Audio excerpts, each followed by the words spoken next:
This deep purple berry contains 5 times more vitamin C than an orange. Europeans have drunk it for generations. But if you grew up in America, you have almost certainly never tasted it. For 92 years, the United States government made it a federal crime to grow this fruit. The reason involves a deadly fungus, a billion-dollar tree, and a law that forgot to die. Welcome back to Secrets Beneath Nature. Consider subscribing and dropping a comment below telling me whether you have ever actually seen a black currant in person.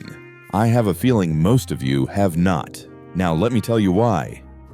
If you have ever visited the United Kingdom, you might have noticed children drinking a purple juice called Ribena. This drink is so embedded in British culture that during World War II, the government distributed it free to children across the country. Oranges could not be imported during the war because citrus shipments were too dangerous. So, the British Ministry of Health turned to a humble local berry that grew abundantly in English gardens, the black currant. They pressed it into syrup and gave it to an entire generation to prevent scurvy and keep immune system strong. It worked. British children survived the war with adequate vitamin C because of this small, dark fruit. Travel to France and you will find cassis, a sweet liqueur made from black currants that forms the base of the famous Kir cocktail. French cafes have served this drink since the 19th century. Go to Poland, which today produces over 100,000 metric tons of black currants annually, making it the largest producer on Earth. Walk through any Polish grocery store and you will see black currant juice, black currant jam,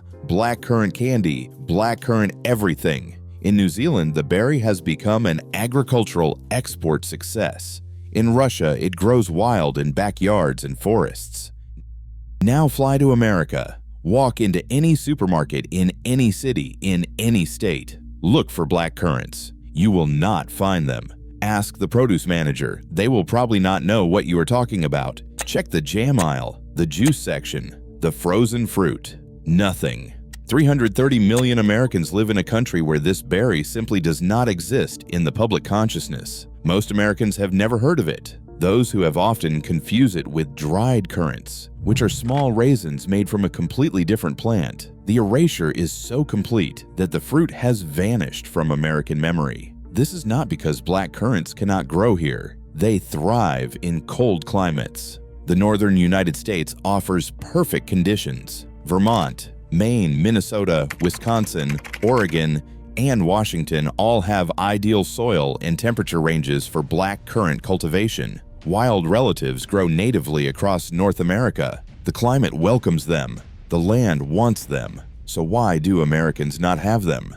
The answer requires us to travel back in time to the year 1911. Picture the forests of the northeastern United States in the early 1900s. White pine trees stretch toward the sky, some of them over 150 feet tall. These are the ancient giants of the American timber industry. White pine built the ships that sailed American commerce, framed the houses of a growing nation, and constructed the railroad ties that connected east to west. A single mature white pine could be worth thousands of dollars. Entire regional economies depended on these trees. Towns existed solely to harvest them. Fortunes rose and fell with the timber trade. Then something began killing them. In the 1890s, a fungal disease appeared in American white pine forests. It was called white pine blister rust, and it spread with terrifying speed. The culprit was a microscopic organism named Cronartium ribicola. Foresters watched helplessly as tree after tree developed orange blisters on their bark. The blisters burst open, releasing millions of spores. Infected branches died first, then entire canopies collapsed. Finally, the trees themselves fell. Scientists scrambled to understand the disease. What they discovered was strange and troubling. This fungus did not spread directly from pine tree to pine tree. It required an intermediate host to complete its life cycle. Spores from infected pines landed on nearby plants, reproduced there, and then released a new form of spore that could reinfect pines. Without this middle step, the fungus could not spread. Remove the intermediate host, and you could theoretically stop the disease entirely. The intermediate host was the ribes genus. Black currants, red currants, gooseberries. These innocent berry bushes were providing a biological bridge for a fungus that was destroying a billion-dollar industry.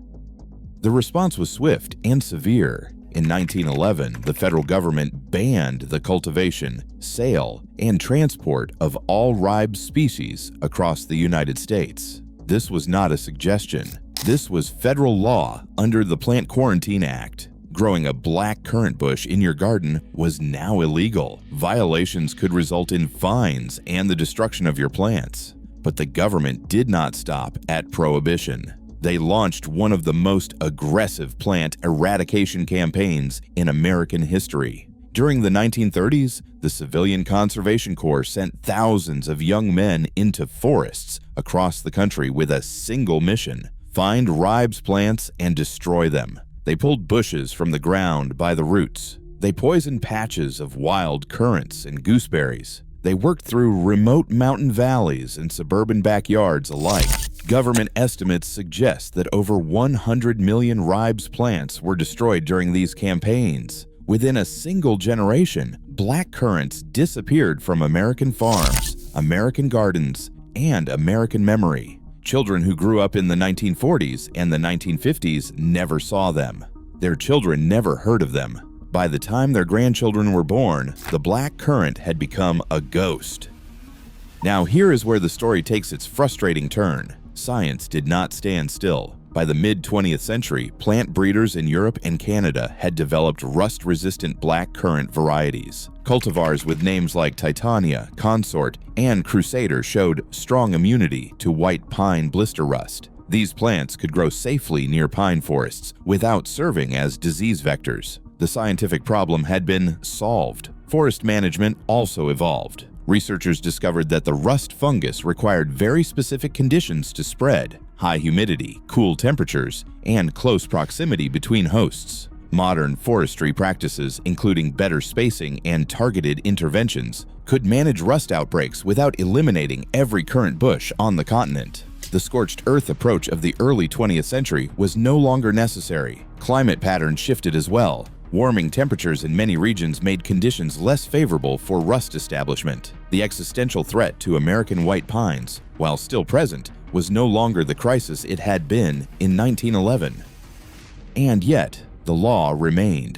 In 1966, the federal government finally acknowledged that a blanket national ban no longer made sense. They passed responsibility to individual states, allowing each one to decide whether to permit black currant cultivation. Some states moved quickly to legalize the berry. Others kept the prohibition in place. Many simply never addressed the issue at all, leaving confused legal statuses that persist to this day. New York, home to some of the most suitable growing conditions in the country, kept its ban in place until 2003. That is, 92 years of prohibition. A person born when the ban was enacted could have lived their entire adult life, raised children, watched grandchildren grow up, and died of old age before New York allowed its citizens to legally grow a black currant bush. Today, the situation remains a confusing patchwork. Some states explicitly permit black currant cultivation. Others still prohibit it entirely. Many have unclear regulations that leave farmers and gardeners uncertain about their legal standing.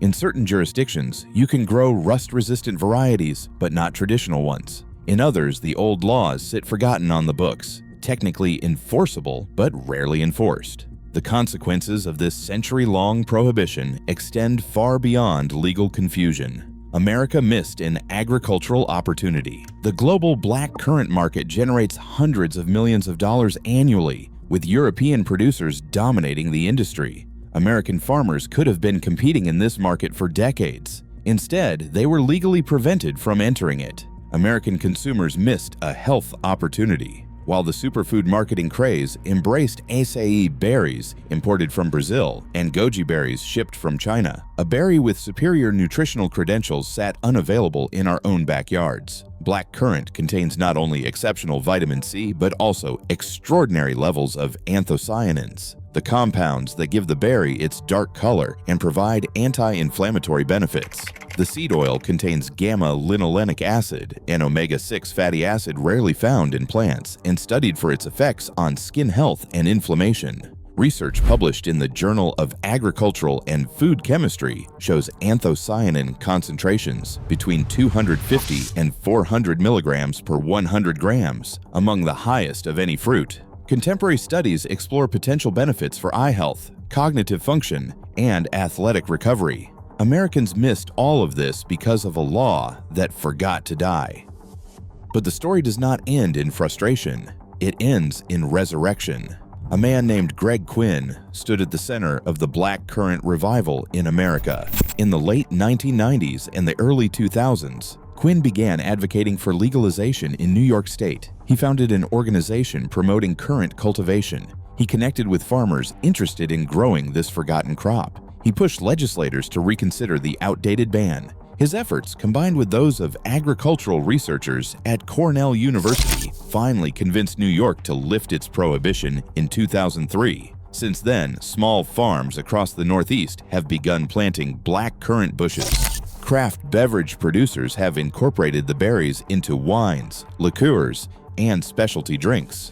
Farmers markets in Vermont, Oregon, and Wisconsin now feature black currants during the late summer harvest season. A new generation of American growers is rediscovering what Europeans never forgot. The opportunity remains enormous. American production is still minuscule compared to European levels. The market for functional foods continues to grow, with consumers actively seeking nutrient-dense berries. Black currants fit perfectly into this trend, offering genuine nutritional benefits backed by scientific research rather than marketing hype. If you live in the northern United States, you may be able to grow black currants yourself. Check your state regulations first. Many states now permit cultivation, especially of rust-resistant varieties. The plants are hardy, tolerating cold winters that would kill other fruit crops. They produce berries within 2 to 3 years of planting. Varieties like Titania offer both disease resistance and excellent fruit quality. A single mature bush can yield 10 to 15 pounds of berries in a season. You can find plants from specialty nurseries that ship to states where cultivation is legal. The berries themselves taste intensely flavored, more tart than sweet, with a distinctive complexity that explains their popularity in jams, juices, and liqueurs. Once you taste a fresh black currant, you understand why Europeans consider it indispensable. This story matters beyond the berry itself. It asks us to consider what else we do not know. What other foods, what other plants, what other possibilities have been locked away by regulations that outlived their purpose? Laws are created by people responding to specific problems at specific moments in history. Sometimes those problems change or disappear entirely. But laws have institutional weight. They persist through inertia even when their original justification no longer exists. The black currant teaches us to question absence. When something is missing from our world, we rarely think to ask why. We assume that what exists is what should exist. We accept the blank spaces on our shelves and in our gardens without curiosity. But sometimes those blank spaces hide stories of decisions made long ago by people who never imagined how long those decisions would last. A berry sits in your hand, small and dark and impossibly dense with nutrition. For 92 years, this fruit was contraband in America. The law that banned it was trying to protect something valuable. That intention was not wrong, but intentions are not enough. Laws must be revisited. Regulations must evolve. The world changes and our rules must change with it. Some laws protect us. Some laws simply forgot to leave. The black currant is finally coming home. And now you know why it was ever gone.